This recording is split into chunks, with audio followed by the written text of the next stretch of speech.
Hello everyone, welcome to सरकारी eight once again. तो इस वीडियो में जो है मैं आप सभी के साथ एक इंपॉर्टेंट इन्फॉर्मेशन डिस्कस करने वाला हूं, जो कि एम्स बीएससी नर्सिंग और पैरामेडिकल की काउंसलिंग से रिलेटेड होने वाली है। तो आप सभी को पता है कि ओपन राउंड की काउंसलिंग का जो फेज है वो अभी रनिंग में है, और यहाँ पर जो है इसकी जो लास्ट डेट है वो आपकी कल है। तो 19 नवंबर तक जो है शाम को 5 बजे तक आप ओपन राउंड की काउंसलिंग के लिए अपना रजिस्ट्रेशन कर सकते हैं। तो जिसने भी अभी तक पेमेंट वगैरह या अपना काम जो है नहीं पूरा किया है तो वो जल्दी से जल्दी कर लें, क्योंकि कल जो है वो आपकी लास्ट डेट है और लास्ट डे है। तो आपकी वेबसाइट में भी कुछ इश्यूज आ सकते हैं। तो इस वजह से जो है आज रात तक अगर हम ये काम कर लेते हैं, कल मॉर्निंग तक कर लेते हैं तो ज्यादा बेटर रहेगा। ठीक है, तो इस वीडियो में जो हम लोग डिस्कस करने वाले हैं वो ये करेंगे कि आपका जो कॉलेज प्रेफरेंस है वो आपको किस तरीके से रखना चाहिए चॉइस फिलिंग में। ठीक है, क्योंकि काफी सारे स्टूडेंट्स ने ये क्वेश्चन पूछा था।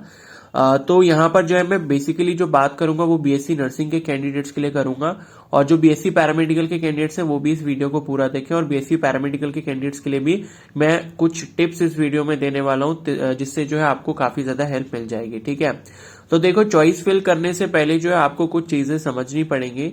तो पहली चीज तो ये है कि अगर आपके मार्क्स सपोज कम भी हैं तो आप ये मत सोचो कि जो है मैं एम्स दिल्ली को या एम्स जोधपुर को ऊपर नहीं रखूंगा या रखूंगी। जो है मैं क्या करता हूँ, मतलब कल्याणी को ऊपर रख देता हूँ। ठीक है, या फिर जो है रायपुर को ऊपर रख देता हूँ, वो मुझे मिल जाएगा। ठीक है, तो अगर आपके दिमाग में ऐसा कोई भी ख्याल आ रहा है तो प्लीज उसको डिस्कार्ड करो।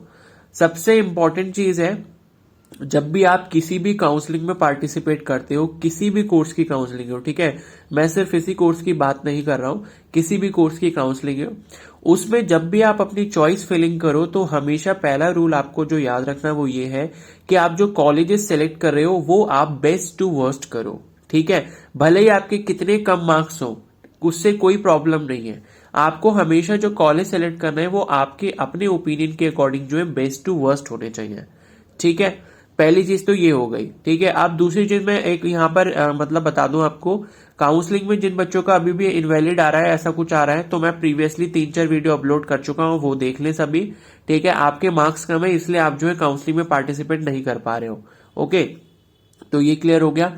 तो यहाँ पर पहली चीज आपको समझ आ गई, आपको अपने according best to worst colleges ही सिलेक्ट करने हैं, और जितने ज्यादा नंबर ऑफ कॉलेजेस सेलेक्ट करोगे उतने ज्यादा चांसेस होंगे आपको सीट अलॉट होने के। इसको भी आप अच्छे से समझ लो। दूसरा रूल ये है कि आपको ऐसा कोई भी कॉलेज अपने प्रेफरेंस की लिस्ट में नहीं ऐड करना है जिसमें आपका एडमिशन लेने का मन बिल्कुल भी नहीं है। ठीक है, अब ऐसा मैं क्यों बोल रहा हूं, क्योंकि अगर सपोज आपने ऐसा कोई कॉलेज ऐड करा अपनी लिस्ट में और आप अभी सोच रहे हो कि बाद में हम लोग देख लेंगे कि एडमिशन लेना है नहीं लेना, तो उसके लिए पहले आप एक चीज ये समझ के रखना कि सपोज अगर आपने ऐसा कोई भी कॉलेज चूज करा या आपके घर से आपके बहुत दूर है, आप फ्यूचर में आपको पता है कि आप उसको ज्वाइन नहीं कर पाओगे, फिर भी आप उसको अभी लिस्ट में ऐड कर रहे हो, और बाई चांस अगर वो कॉलेज आपको अलॉट हो गया तो आपको जो सिक्योरिटी फीस है वो वापस नहीं मिलेगी। ठीक है, क्योंकि कॉलेज अगर आपको अलॉट होता है तो अगर आप एडमिशन वहां पर लोगे तभी आपको आपकी सिक्योरिटी फीस वापस की जाएगी, अदरवाइज नहीं की जाएगी। दूसरा केस ये भी है कि अगर आपको कॉलेज अलॉट होता ही नहीं है आपकी चॉइसेस में से, तब भी आपको सिक्योरिटी फीस रिफंड की जाएगी। सिक्योरिटी फीस जो वो लोग जमा कर लेंगे अपने पास या जब्त कर लेंगे, उसका एक ही रीजन है, वो ये है कि आपको कॉलेज अलॉट हो जाएगा और आप उस कॉलेज में जाके एडमिशन नहीं लोगे। ठीक है, ये चीज कंफर्म हो गई।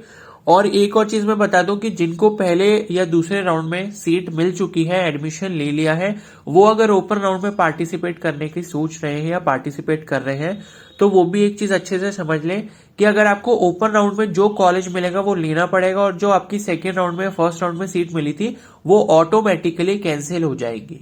ठीक है ना, ये चीज आपको क्लियर होनी चाहिए।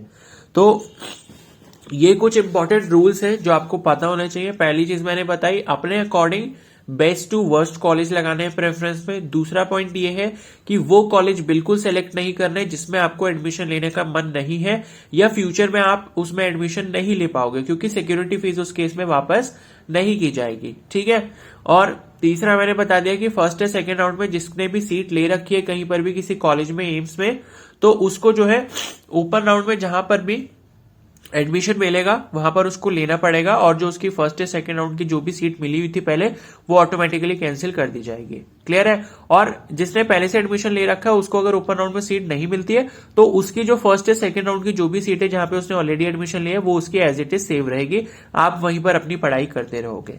ठीक है, तो ये कुछ इंपॉर्टेंट पॉइंट्स हो गए जो आपको चॉइस फिलिंग में याद रखने हैं। ठीक है, अब यहां पर जो है मैं बीएससी नर्सिंग के कैंडिडेट्स के लिए कुछ इंपॉर्टेंट चीजें बता देता हूं, मतलब कुछ कॉलेजेस बता रहा हूं जैसे कि आपको प्रायोरिटी में रखने चाहिए।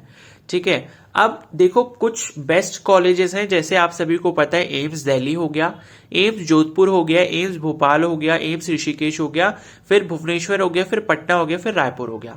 ये जो ऊपर के 7 कॉलेजेस आप देख रहे हो, ठीक है, इनको आप 7 के 7 ऊपर ही रखना।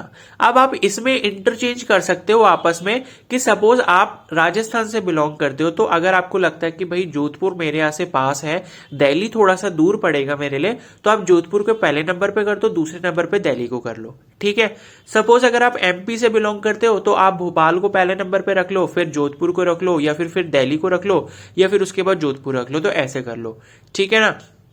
या आप अगर सपोज उत्तराखंड से बिलोंग करते हो या यूपी से बिलोंग करते हो और आपको लगता है कि ऋषिकेश हमारे यहां से पास है, तो उसको पहले नंबर पे रख लो, बाकी जो एज इट इज ही लगा देना।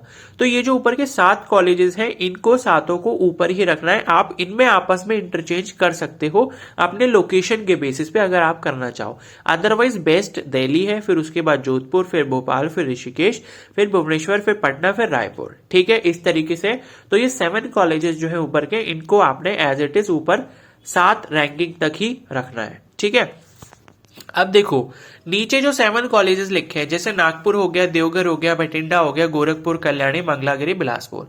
अब इन कॉलेजेस में से आपको जो कॉलेज में नहीं जाना है या आपके घर से बहुत ज्यादा दूर है, आपके पेरेंट्स अलाउ नहीं करेंगे, आप ट्रैवल नहीं कर सकते ना, तो वो कॉलेज सेलेक्ट करने की इसमें से कोई भी जरूरत नहीं है। ठीक है, सपोज अगर आप जोधपुर से हो, आप चाहते हो कि पटना मेरे यहां से बहुत दूर है, तो पटना को भी इग्नोर करो। ठीक है ना? मैंने बस ये बोला है कि ये जो ऊपर 7 कॉलेजेस की लिस्ट है, इसमें से जो जो आप सेलेक्ट करोगे उनको ऊपर रखना, बाकी नीचे जो 7 कॉलेजेस की लिस्ट है इसमें से जो सेलेक्ट करोगे वो ऊपर वालों के नीचे रखना। इस तरीके से अपना जो है आपको प्रेफरेंस लिस्ट बनानी है। ठीक है, इसी तरीके से पैरामेडिकल वालों के लिए भी है। एम्स दिल्ली बेस्ट है तो आप उसको टॉप पे रखो, उसके बाद जो आपको लगता है बेस्ट है जैसे जोधपुर है तो आप उसको उसके नीचे रखो। ठीक है, कोर्स आप पर डिपेंड करता है कि कोर्स की प्रायोरिटी आप कैसे रखते हो, कि आपको बीओटीटी पहले चाहिए या एमएलटी चाहिए, वो आप अपने अकॉर्डिंग देख लो। मैं सिर्फ कॉलेज का प्रेफरेंस ऑर्डर बता रहा हूं कि आपको किस तरीके से रखना चाहिए। आप अपने according best to worst colleges रखोगे। ऐसा नहीं सोचोगे मेरे मार्क्स कम है तो मैं रायपुर को ऊपर रख दूं, वो मुझे मिल जाएगा। अगर रायपुर मिल रहा होगा तो वो तो वैसे भी मिल ही जाएगा। ठीक है ना? लेकिन ये है कि अगर आपको भोपाल मिल रहा होगा तो हम उसके चांसेस को खत्म क्यों कर दें उसको नीचे रख के। ठीक है, तो ये चीज आप अच्छे से समझो कि आपको बेस्ट टू वर्स्ट कॉलेजेस रखने हैं। पहले अच्छे कॉलेजेस रखो, फिर जो आपको अच्छे नहीं लगते या उनकी रैंकिंग थोड़ी खराब है बाकी के कंपैरिजन में, तो फिर उनको जो है नीचे रखो आप। ठीक है, तो इस तरीके से आपको अपनी चॉइस फिलिंग करनी है। क्लियर है? तो आई होप आपको ये डाउट जो है वो क्लियर हो गया होगा। बाकी जो रिजाइनेशन लेटर है, ठीक है, जो रिजाइनेशन लेटर के ऊपर आपका डाउट था कि वो क्या है, कैसे अपलोड करने का भी ऑप्शन आ रहा है, वो क्या है, तो उस पर मैं ऑलरेडी पिछले साल वीडियो बना चुका हूं, मतलब बनाई इसी साल थी, पिछले साल की काउंसलिंग की वो वीडियो है। तो उसका जो लिंक है मैंने कमेंट सेक्शन में पिन किया हुआ है, वो आप एक बार जरूर देख लेना। ठीक है, आपको पता लग जाएगा रिजाइनेशन लेटर क्या है, अदरवाइज मैं एक और वीडियो में एक्सप्लेन कर दूंगा उसको। ठीक है, तो इस वीडियो को हम लोग यहीं पर एंड करते हैं। I hope this video was helpful for you. तो अगर ये वीडियो हेल्पफुल थी तो प्लीज को जरूर लाइक कर देना, चैनल पर नए हो तो सब्सक्राइब कर लो और बेल आइकन को प्रेस कर लो। इसके रिगार्डिंग जो भी इंपॉर्टेंट अपडेट्स होंगे उसके बारे में जो है मैं आपको इन्फॉर्मेशन प्रोवाइड करता रहूंगा। और कोई डाउट है तो मुझे इंस्टाग्राम पे भी मैसेज कर सकते हो, इंस्टाग्राम का जो लिंक है मैंने कमेंट सेक्शन में पिन किया हुआ है। Okay, so thank you and have a nice day.